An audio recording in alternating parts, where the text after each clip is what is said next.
folks, and welcome back to online English classes at My English Environment. Now we are on video 3. So, in video 1, we listened to a newspaper article and we looked at some of the words and answered some questions with our listening skills. Next video, we practiced our reading skills where we saw the article and we tried to answer some more questions about the reading. Now, today, we are looking at the article in more detail and we are going to pull out some useful vocabulary for you to learn. Okay, we're also going to be looking at how to record our vocabulary. That might sound strange, but lots of students just don't know what to do with new words or don't do anything with new words. And then you hear things like, I can never remember my new words. How can I learn more new words? So we're going to look at how to learn new words in today's lesson, a little bit on that as well. I think that's it. So let's get started. Before we get started, you need to make sure you've got a pen and paper, a quiet place. This is a class. I want this to be really important. You can't just sit back and watch. This is a real English class, so please be ready. You need 10 to 15 minutes to focus, and we also need to know what our English levels are. So if you are not sure, quick reminder here. We have understanders. Understanders understand less than 50% of normal conversations. They are beginners, low-level English speakers. Then we have builders. Builders understand more, but still find everyday conversation difficult if native speakers are speaking, but they understand more. And then challengers. Now, challengers can understand most of everyday speech, but they are still lacking some vocabulary, they are still making some grammar mistakes, and they are still using some inappropriate language. So, if you're a challenger, that's you. So we look at 3 different levels in one class. Each level has a different question to try and push you. If you're an understander, don't try and do the challenger. Okay, it'll be too far and you won't get much from it.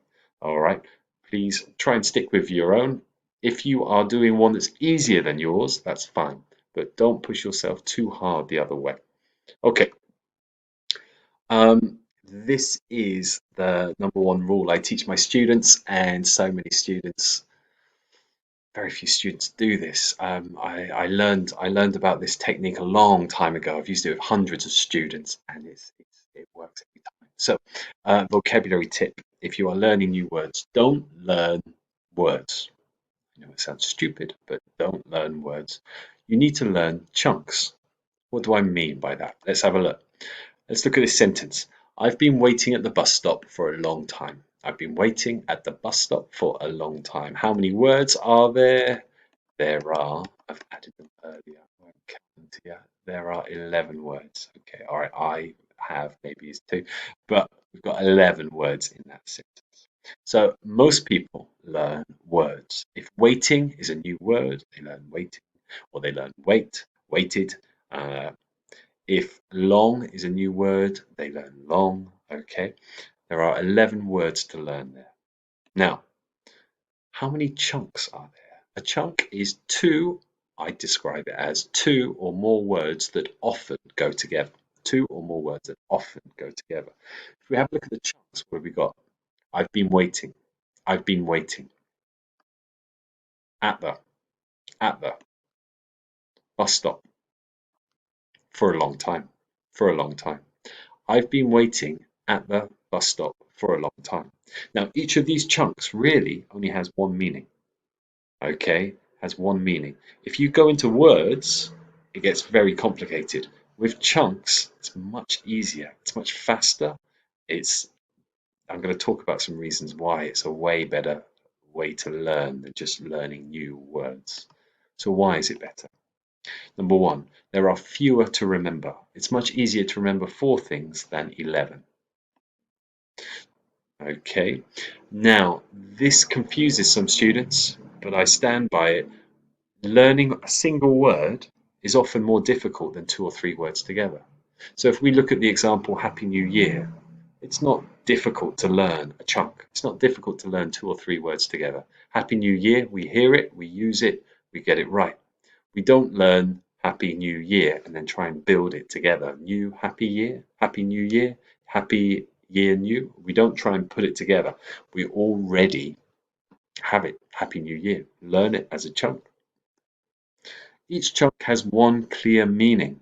Individual words have many meanings or half meanings, and we can use the wrong words, we can use the wrong form of the words. Chunk has just one clear meaning. Number 4, chunks teach us to look at the non-shiny phrases and words we often ignore. Okay, what do I mean by that? Let's just go back to our example. Okay, at, at the is a really, how to say, is a really boring word. It's a word that if you are looking, trying to learn English, you're not going to pay much attention to. When we put chunks, when we put prepositions as part of the chunk, you need to learn it all together, and therefore your English becomes a lot better. Lots of people think if I just learn more vocabulary, I'll be more fluent. And sometimes that's true, but often it is small grammatical errors, articles, the, and prepositions for, of, in, under, these kind of words that even if your English is really good, focusing on new words only will not help you. If you learn chunks, it will help you for a long time. Okay, not for long time or for in long time or for the long time, for a long time. You learn those 4 words together as one chunk and your English will sound much more fluent. Okay, so that's what I mean. Non-shiny phrases. We like to look at these big new words that we're like, oh, that's new, I'll learn that. And we don't always look at the boring words that will actually help us. Okay, number 5. Chunks come ready to use. We reduce our grammatical errors when forming sentences. Okay, if you choose 11 words and then you have to try and put them together, it's hard. Okay, you're going to make some mistakes. When you learn chunks, they're ready to use, much easier. Okay, and your grammar doesn't need to be so good. All right. So back to today's class. English levels, which one are you? So our understanders understand less than 50%, our builders understand a bit more, and our challengers understand quite a lot, but still want to improve. So here is our article that we have listened to in video 1, we read in video 2. We're going to look now at the vocabulary. Okay, we're going to look at the vocabulary. So what I'd like us to do, we're going to start with the understanders in grey. I've chosen 5 chunks for you, understanders. I've chosen 5 chunks. If you're a builder or a challenger, you can have a look at this, but understanders, this is for you. So will be, Mick Jagger and Will Smith will be among dozens of. Okay, celebrities,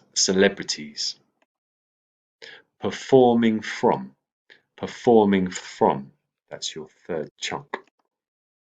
Their homes, it's your 4th chunk. Read messages, that's your 5th chunk. Okay, understanders, those are your 5 chunks that you are going to practice today. Builders, your turn.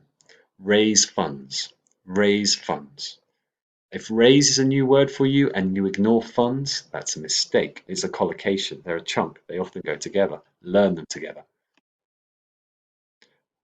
I've left that one, haven't I? Raise funds for, Don't just learn the collocation, get the preposition in there too.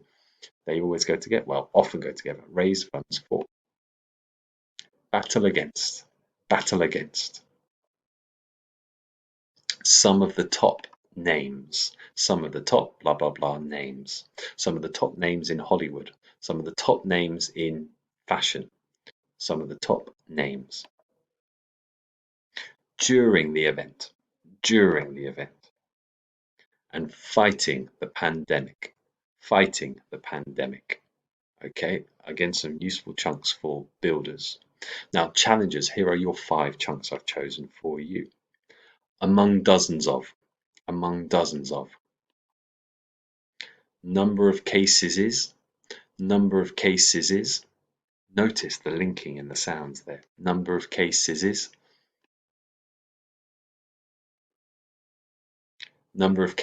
surging, Build to perform, that's number 3. Build to perform. These names are build to perform. To bill is to book to put on the schedule. Okay, after music bands and things like that are billed to perform. Pay tribute to pay tribute to. Okay, so pay tribute to. All right, excellent, good. So here are our chunks: understanders, builders, and challengers. Now, hopefully you are writing some of these down. Hopefully some of these are new for you. Or not new, but you're not using. You didn't know how to use, or you were not using. If that's the case, then it should be recorded.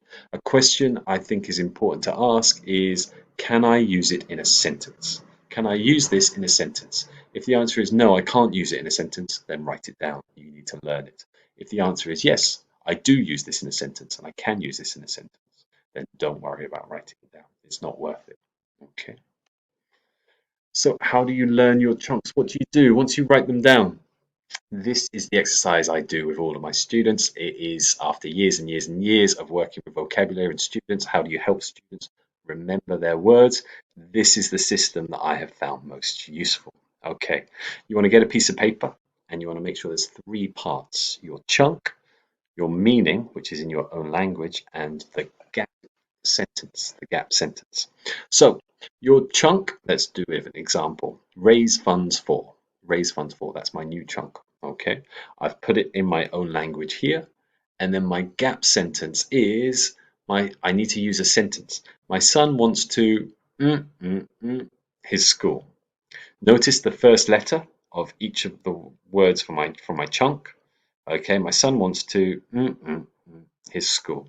Okay, what I do once I've put all of my chunks in this format, then I can cover up my chunk and meaning and I can test myself on my gap sentence. If I find my gap sentence, I know it, then I can put it away. If I don't know it, I can review it and test myself again. If you test yourself on your new chunks every day or 3 or 4 times a week, you will learn them. You will learn them, okay? If you just write it down and don't do anything with it, you will not learn it, or it will take you a very long time to learn it. This is the best system that I've come up with, that I've seen, that really works. Okay. One more bit of advice if you want it. If you get one correct, well done, put it in a pile. The next day, try again. If you get it correct again, put it in another pile. If you could get it correct 4 times, boom, boom, boom, boom, then you've learned it. You can throw it away and get rid of it. If you get it right once today and then wrong tomorrow, we haven't learned it, so we need to start again. If you get it right 4 times in a row without reviewing it, then you've got it. So that was video 3, a lot on vocabulary chunks. If there are any of those chunks you are not sure exactly the meaning and you need to write them in your chunk tokens, then get that down. Also, I'm going to put a link here. If you want a copy of those chunk tokens, I'll put a link here so you can download them from my website, myenglishenvironment.com. Okay, so in the next lesson, video 4, we are doing grammar and writing. Grammar and writing. You can practice your grammar, your prepositions, articles, and verb endings. You're going to learn an effective method to improve your grammar, and you're going to review our vocabulary that we learned in this lesson in video 3. So I will see you there. Okay, please remember to subscribe, share this video with anybody learning English. Hopefully you found it useful. See you later. And that is the end of the vocabulary chunks lesson. I hope you found it useful. I hope you found the technique of learning chunks, not just words, an interesting idea if you haven't thought about it before, something you can start doing. And also, have a review. Okay, I'd like you to have a review of your vocabulary chunks before you go to the next lesson. Take 5 minutes, look through them, write them down in your notebook, make sure you have your gap sentences, and test yourself on those gap sentences. Okay, we will review them more in later lessons because we need to with vocabulary, but you need to do that on your own as well. Okay, so the next lesson will be grammar and writing. When you've reviewed your chunks, feel free to go over and start the next lesson. See you there.